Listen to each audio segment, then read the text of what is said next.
Dosa atau bukan itu yang ngatur tuh Tuhan, bukan netizen ya. Niat gue yang tahu itu cuma perlu Tuhan, nggak perlu netizen tahu niat gue apa. Dikasih tahu juga soalnya nggak ngerti-ngerti orang.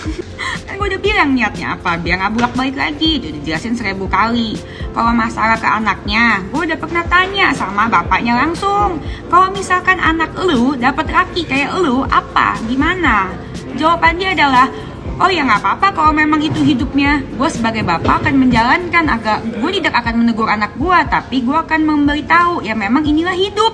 Begitu kata bapaknya depan muka gue. Nggak percaya, tanya aja tuh bapaknya. Jadi gini deh, jangan dia aja nggak peduli sama anaknya. Orang dia sebelum punya anak udah selingkuh sama yang lain, abis punya anak dia baru selingkuh deketin gue. Nah terus gitu sekarang udah kayak begini aja, mau dijadiin anak tameng, lebih kasihan lah.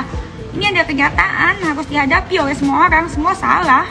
Lalu ketika si RD ke apartemennya Uya, ke rumah Uya, dia dinasehatin sama Uya, bla bla bla segala macem. Itu si RD dengan PD-nya ngomong, ya memang bener gue yang deketin si Dennis. Emang awalnya gue ngejar-ngejar, cuman ya biasa lah, namanya juga cowok. Dia menganggap selingkuh tuh wajar, makanya harus diberi efek jerak.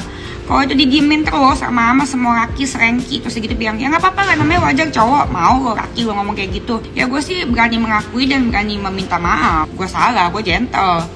Gue aja cewek gentle, masa dia laki kagak? Gue bingung. Emang kalau misalkan laki menurut orang boleh ya? Terus kalau misalkan adanya perselingkihan gitu, yang dihujat harus gue sendiri gitu. Nggak, gue sih nggak apa-apa dihujat, udah biasa.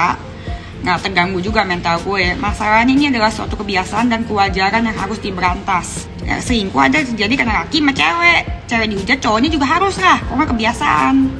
Ya gue kasihan, makanya gue nggak sebutin namanya. Gue nggak pernah sebutin namanya. Yang sebutin namanya kan temen-temennya sendiri semua. Kasihan, tapi masalahnya satu pertanyaannya, emang dia selingkuh sama gue sejak dia belum punya anak? Kalau misalkan dia selingkuh sama gue sejak belum punya anak, ya gue mikir 10 kali buat nge-spill. Nah ini dia itu selingkuh sama gue emang udah punya anak. Jadi dia memang tahu konsekuensinya. Dia aja nggak kasihan sama anaknya. Kenapa lo orang mesti salahinnya gue doang? Salahin dia juga lah. Salahin bapaknya yang udah tau punya anak masih selingkuh. Ini pelajaran buat semua orang ya. Kalau misalkan selingkuh itu yang malu bukan diri anda sendiri, hey, tapi keluarga juga. Makanya pesan moralnya satu, jangan selingkuh kalau udah kawin.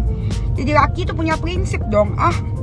Jangan giliran kayak gini aja lu bawa anak apa segala macam jadi tameng. Nih ya pesan gua buat Mbak Bulan dengerin ya. Mbak Bulan nggak usah kepo urusin orang, urusin rumah tangga orang, urusin gua. Urusin diri sendiri aja, Anda nggak becus, iya kan? Coba kita flashback masa lalu video Anda. Nah, Anda tidak lebih baik daripada saya. Jadi kalau ngomong ke teman-teman artis, jaga mulut Anda. Nah, lalu yang kedua adalah Mbak Bulan, urusin diri sendiri aja belum becus, iya kan? Malah urusin rumah tangga orang lain. Ingat Mbak Bulan aja dulu ditinggal. Ingat nggak ditinggalnya kenapa, diputusinnya kenapa? Dennis tahu, soalnya Dennis diceritain sama RD. Nah Mbak Bulan itu juga termasuk Mbak Bulan nggak lebih bagus daripada gue. Jadi Mbak Bulan tolong urusin diri sendiri aja nggak becus. Nggak usah urusin rumah tangga orang. Urusin diri sendiri aja nggak becus, mau urusin rumah tangga orang. Gimana sih Mbak Bulan, kepo.